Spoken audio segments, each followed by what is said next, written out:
Hello, my name's Carol Sherriff. I'm a member of the International Association of Facilitators and have been working on facilitation and collaboration for more than 20 years. Today, I continue my conversation with Adam Kahane about collaboration and facilitation and the role we can play in supporting different groups. So, Adam, we've already talked about collaboration and, to a degree, facilitation and the issue of polarities, and that you have to pay attention and manage the two polarities.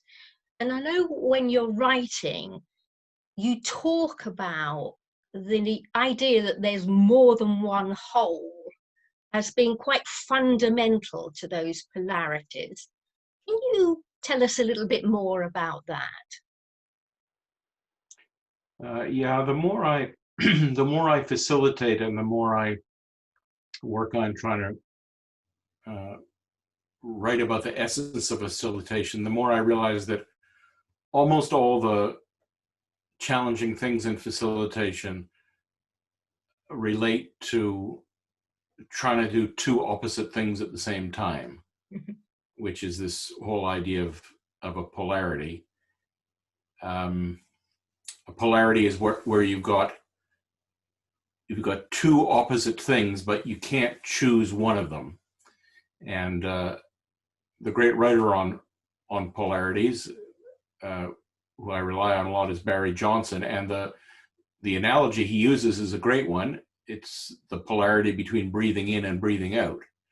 And nobody gets into debates about whether it's better to breathe in or breathe out. You got to do both, and you do them alternately. So I realized that there's a lot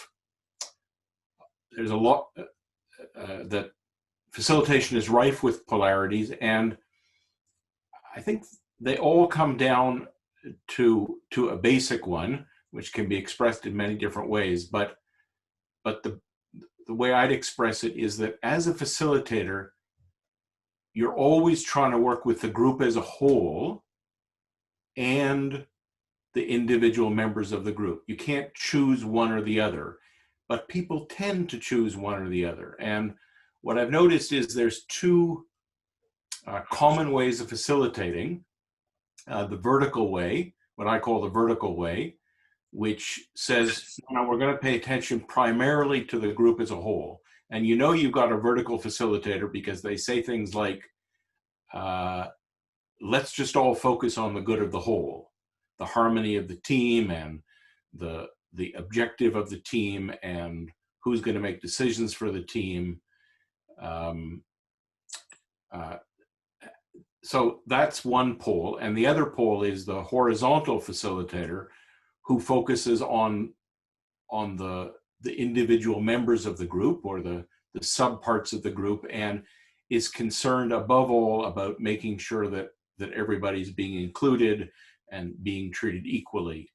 And the point I'm making, it seems kind of obvious when you say it, is that although most facilitators, I think, favor either the vertical or the horizontal, good facilitation demands that you focus on them both. And like breathing, you don't focus on them both at the same time, but alternately, cycling between the vertical and horizontal. So that, and there's lots of other polarities in facilitation, but I think they're all based on that one. Thank you, and that's such a good analogy, isn't it? Because I liked it too, particularly when you got to the bit about you don't do both at the same time, because I do think we catch ourselves. I suspect I'm much more a facilitator who, naturally goes for the whole group. And then every now and again, I catch myself and I see an individual. And I tried to do those two things at the same time. So it's very helpful to think of it the same as breathing in and breathing out. You're cycling, not trying to squash them together in some way. And Yeah, that's the general trick of working with a polarity, is to work with them alternately. And I think after a while it becomes second nature, and the skill, or the skill of facilitation is to know, or to feel, when do I need to do one or the other? When do I need to direct the group? When do I need to follow along behind the group? When do I need to advocate for my own position, for example, about the process? When do I need to inquire? When do I need to stand apart from the group? When do I need to realize I'm a part of the group? So these are all different versions of the same polarity. When do I need to help the group conclude, come to an answer, put a bow around it? And when is concluding not the right thing to do at all? And what's crucial is to keep going, to leave it open. And finally, the fifth version of this same polarity is, when do I need to map things out? Saying this is what we're going to do, and when do I need to realize no, this map doesn't correspond to the territory we're actually on, and I see I need to discover what's happening. So I've come to think that the real basic skill of facilitation is being able to work with these polarities, and the requirement above all is to pay attention to what's going on in the group at that moment, not what you wished was going on, not what you thought was going to go on, not what you had planned to go on, not what's going on somewhere else, but what's going on here right now, and which of these poles do I need to focus on at this moment? Yeah. Can I ask you a little bit more? Because I think you use the terms advocate and also assert. I don't know if I've got that polarity quite right, but I'm very interested, because I suspect a lot of facilitators don't think they need to assert. So I wonder what you mean in relation to that, or the polarity I'm after. Yeah. So one of the polarities that we have to work with a lot is this polarity between, you could say, between talking and listening. Yeah. Between putting your point of view, saying this is what I think, or this is what I think is best, or this is what I recommend, or this is what I want us to do, on the one hand, and listening or inquiring, where do you think we are? What do we need to do next? And I think that both facilitators and participants need to be fluid at that polarity above all. That's the basic one. And I think actually facilitators do a lot of asserting, at least asserting around the process, if not around the content. I don't think there's many facilitators that stand up at the beginning of a meeting and say, well, what do you think we ought to do here? No, on the contrary, I think the opposite is more often the case, that the facilitator is overly assertive or overly prescriptive about what needs to happen. So, but this is a polarity. You can't, the most important thing of polarity is not to mistake it for a choice. So it's not either you talk or you listen, either you assert or you engage, either you breathe in or you breathe out. You have to keep doing both. Now, the trick, though, or the key thing, is to assert always with tentativeness. So this is what I think. Here's the agenda I propose, or this is what I think we need to do next, or this is what I observe going on in the group, or what do you think? So it's always to to be clear about your thinking, what you're advocating or noticing or asserting, and to be open to feedback and to ask for feedback and to be able to take the feedback when it's not what you want. So yes, I do think that's a very core thing. One of the models I found enormously useful, and I use almost more than any other, is Otto Scharmer's idea of 4 different fields of attention. I mean, he has many different versions of this model, but in particular, this basic version, which is 4 different ways of talking and listening. And so the first way of talking and listening is downloading, where I say what I always say because I think that's the only thing that can be said, or the only thing it's safe to say. And the signal of downloading is when somebody says, when I say, the truth is. And the kind of listening associated with downloading is not listening at all. I'm just waiting for the other person to stop moving their mouth so I can go back to telling them the truth about the way things are. The second kind of talking and listening is debating, where I say what I really think and you say what I really think, and one of us is right and the other of us is wrong, like in a courtroom. And debating's an upgrade on downloading, because I say my opinion is, or what I think is, so I'm aware that it's just my thought about the matter, and I'm aware that there may be more than one way to think about it, but it's not a creative state, because there was one pre-existing idea and another pre-existing idea, and one of us right, one of us is wrong. Things start to get interesting in the third mode, which he calls dialoguing, where I'm interested not just in what your idea is, but where it's coming from. And I'm sharing with you not just what I think about things, but where that comes from. And that's when a group of participants, or a facilitator in a group, or a group of facilitators can start to generate something new. The fourth kind of talking and listening is what he calls presencing. It's his book, Presence, where it's about the kind of talking and listening where you're trying to grasp what's going on in the group or the system as a whole, which may not be specifically about one person's thoughts or another person's thoughts. So yes, the reason this is so crucial is because this tendency, especially in conflict, to retreat to downloading and say, the truth is, let me just, you don't seem to be listening, let me tell you again. This is really not productive. And so the opening up to listening, to seeing, is there another way to look at this, to understanding why does this person keep saying this?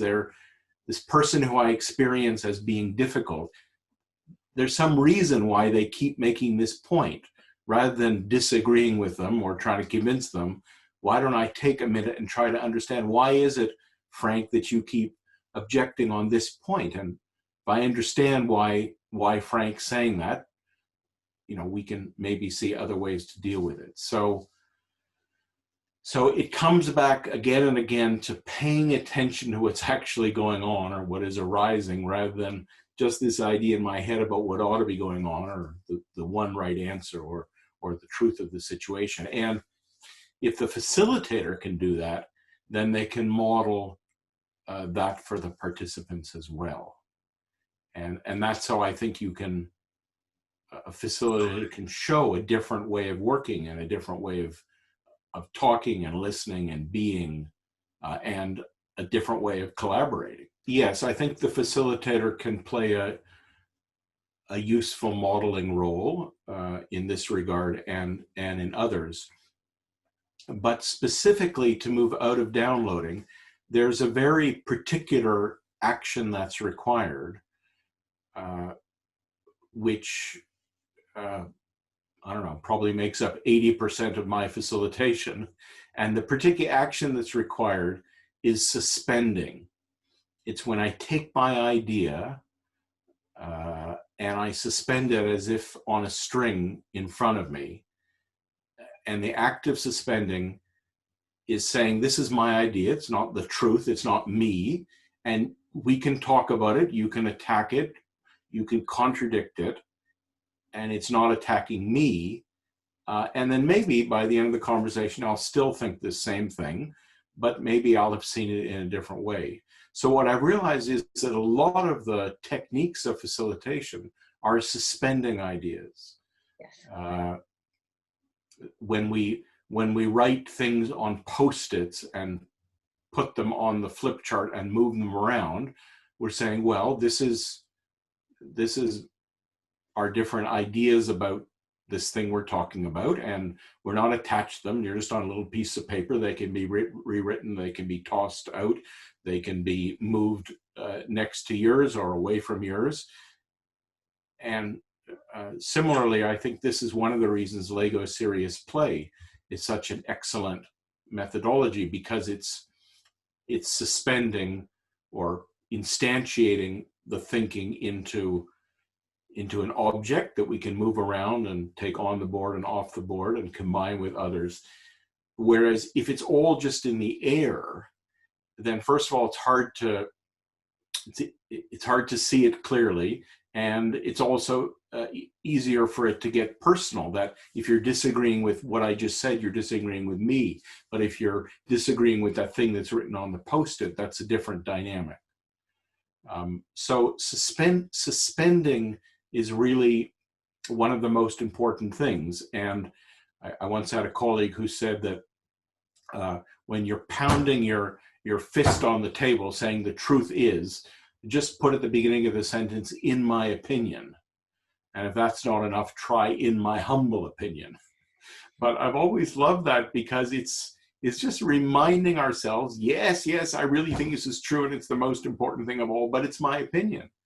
And so this idea that this is my opinion, I believe it, I think it's important, I really want you to hear me. What do you think? So that's the suspending move. Or do you see it another way? Or how does this look from your perspective? Or what's your experience with this? So that's the moving back and forth between advocating and inquiring. The solution isn't to only inquire and never say anything, but nor is the solution to just keep advocating and advocating and advocating. And when we realize we have such a big bag of tools around suspending, it's really helpful. That this suspending idea, this getting distance, this what Ronnie Heifetz calls going to the balcony, to look at the dance floor, these are all important. But like everything in facilitation, that's one pole. So what's the other pole? The other pole is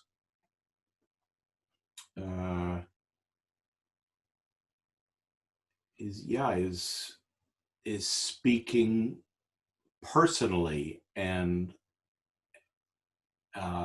sharing your experience as part of this situation. So it's saying, yes, I understand that you're looking at it that way, but this really doesn't fit with my experience and what's important to me and where I'm coming from.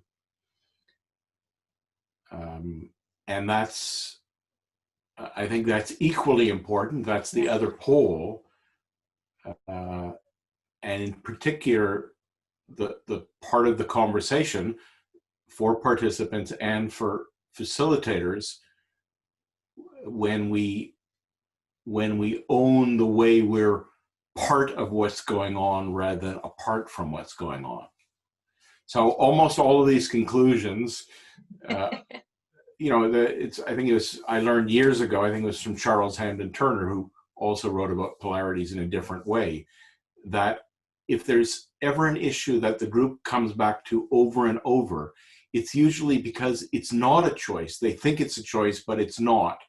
It's a polarity, and we have to hold both. So I think a lot of what the facilitator has to do is to pay attention to what are the barriers what are the usually structural barriers to some people, or to equity of contribution and connection? What are the barriers, cultural barriers, physical barriers, power barriers, that make it harder for some people to contribute, for some people to connect, and give some people the privileged position of being able to make all the contribution they want and all the connection they want, even if others don't have it. So I think it's very much what we signed up for, and it's not, in a way, it's not that anything new has happened, but that the people who've been getting the short end of that stick of not being enabled to be full members of the group, not being able to bring them all of themselves to the work, not being able to contribute everything they know, not being able to share their own lived experience, are not putting up with it anymore. Yeah. Yeah. Whether that's women or racial minorities or junior employees or disabled employees, not putting up with it anymore. So I think that equity is a big issue in facilitation. Thank you so much, Adam, for being with us today. It's been really, really interesting. And also thank you to all of those watching and listening. I hope you've enjoyed our conversation. I also hope you're inspired, and I'm sure you have your own views on Adam and my conversation. If you'd like to take part in that wider conversation, please feel absolutely free to post your comments on the Wilson Sherriff YouTube site, or connect with us on Twitter using @CarolSherriff and @Adam Kahane. I really look forward to hearing from you.